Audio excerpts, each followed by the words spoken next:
நம்ம லைஃப்பில் நிறைய ப்ராபபிலிட்டி இருக்குன்றப்போ, அதில் எத பாசிபிலிட்டிய தேர்ந்தெடுத்து நம்ம முன்னோக்கி நகர்றோன்ற பாதையில சரியான விஷயத்த தேர்ந்தெடுத்து எஃபிஷியன்சிய அதிகமாக்கிக்கிறதுக்கான முயற்சி தேவைப்படுது. தெரியும். இந்த காலத்தில சயின்ஸ் நமக்கு என்ன சொல்லிக் குடுத்துருக்கு, என்ன குடுத்துருக்குன்னு நம்ம பார்க்குறப்ப சொல்லிக் குடுத்தத விட அதிகமா நம்ம கண் எதிர்க்க பார்க்கறது. அந்த காலத்து ராஜா மாதிரியே நான் சொல்லுவேன். நமக்கு ஃப்ரிட்ஜ் குடுத்துருக்கு, ஏசி குடுத்துருக்கு, வாஷிங் மிஷின் குடுத்துருக்கு. நமக்கு நல்ல வீடு மழை பெஞ்சாலும் ஒழுங்கா அந்த வீடு குடுத்துருக்கு. அந்த காலத்துல ராஜாவுக்கு கிடைச்ச மாரி கிடைச்சிருக்கு. ஆனா இன்னும் இந்த காலத்தில இன்னும் ரொம்ப இலவசமாவே இல்ல ரொம்ப கம்மியான விலையிலே நமக்கு ஃபோனு, இன்டர்நெட் அதெல்லாம் குடுத்துருக்கப்ப நமக்கு என்ன தோணுதுன்னா, நம்மளோட கலைக்கூடம், நம்மளோட அமைச்சரவை அது எல்லாமே மியூசிக் இன்ஸ்ட்ருமெண்ட்ஸால மகிழ்விக்கிறது, டான்ஸ்னால மகிழ்விக்கிறது, நம்ம சிந்தனை விவாதங்களால மகிழ்விக்கிறது, நமக்கு என்ன பர்சனல் இன்ஃபர்மேஷன் வேணுமோ அதை சொல்றதுக்கான அறிஞர்கள் வச்சிருக்கிறது. அது எல்லா மாதிரியும் இருக்கிற ஒரு கையிலேயே நம்ம வச்சிருக்கிற அளவுக்கு நமக்கு இன்டர்நெட்ட குடுத்துருக்கு, வேர்ல்ட குடுத்துருக்கு. அது வேற ராஜா ஷிஃப்ட் பண்ணணும்னு நெனச்சாலும் மந்திரிங்கள டக்குன்னு அனுப்பிச்சுட்டு டான்ஸ் ஆடுறவங்களையோ, பாட்டு பாடுறவங்களையோ கூப்பிட முடியாது. ஆனா நம்ம அப்படி ஒரு செகண்ட்லேயே நம்ம விவாதத்திலயும் இருக்கலாம். விவாதம் பிடிக்கலைன்னா அட்வைஸ் கொடுக்கறது பிடிக்கலைன்னா சமையல் போலாம், சமையல் பிடிக்கலைன்னா டான்ஸ் பாட்டுக்கு போகிறோன்ற மாதிரி இருக்குது. நமக்கு வேணுன்றத சமைச்சு சாப்பிட்ற அளவுக்கு டக்குன்னு நமக்கு கிச்சனில் வசதி இருக்குது. சீக்கிரமாக பற்ற வச்சு சமைக்கிற அளவுக்கு. அதே மாதிரி வேணும்னா ஆர்டர் பண்ணி சாப்பிட்ற அளவுக்கு ஒரு 1 ஹவருக்குள்ளே நமக்கு தேவையானது கிடைக்கிற அளவுக்கு கம்யூனிகேஷன் இருக்குது. இப்படியெல்லாம் இருக்கிறது சயின்ஸ் ரூமில் இல்ல.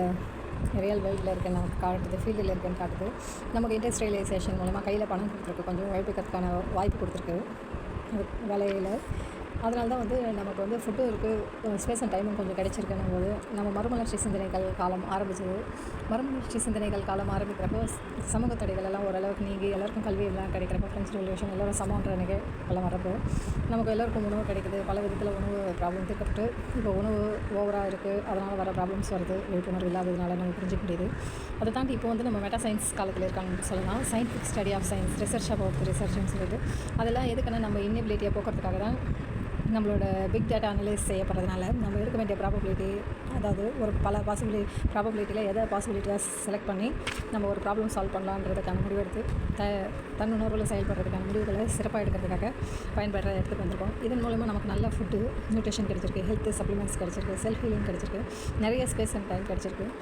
அப்போ அந்த முக்கியமான கட்டத்தில் நிற்கிறோம். நமக்கு இன்னும் என்ன தேவைன்னும் போது, நமக்கு சும்மா இருக்க தெரியணுன்றதும், எதையோ ஆகிட்டே இருக்கணுன்றது இல்லாமல் அந்த பன்முகத்தன்மையை ரசிக்கிற அளவுக்கு ஒரு டீப்பான ஒரு பேஷன் வேணும். நம்ம ஆத்தென்டிசிட்டியில் போய் நம்ம இந்த உலகத்துக்கான நம்ம பங்களிப்பை கொடுக்கணும். நம்ம அடுத்தது வெறுமனே அனுபவிப்பாளர்களாக மட்டும் இல்லாமல் நம்மக்கிட்ட இன்னும் ஏதோ இருக்குது, அதே மாதிரி நம்மளும் வெளிப்படுத்தணும். நம்மளும் இந்த சூழலுக்கு என்ரிச்சாக விட்டுட்டு போகணுன்றது நம்ம புரிஞ்சுக்குவோம். அதை செய்கிறப்ப தான் நமக்கு நிறைவாக இருக்கும். நம்மளோட பங்களிப்பை கொடுக்குறப்ப தான் நம்ம நிறைவாக இருக்கும். எல்லா பங்களிப்பையும் யூஸ் பண்ணிக்கிறப்ப மட்டும் இல்லைன்றது தெரிய ஆரம்பிக்கும். அந்த இடத்துக்கு நின்று கொடுக்க ஆரம்பிக்கிறதுக்கு தயாராகும். அப்போ அந்த நிறைவை நம்ம அனுபவிப்போம். இது உங்களுக்கு புரியும்னு நம்புகிறேன்.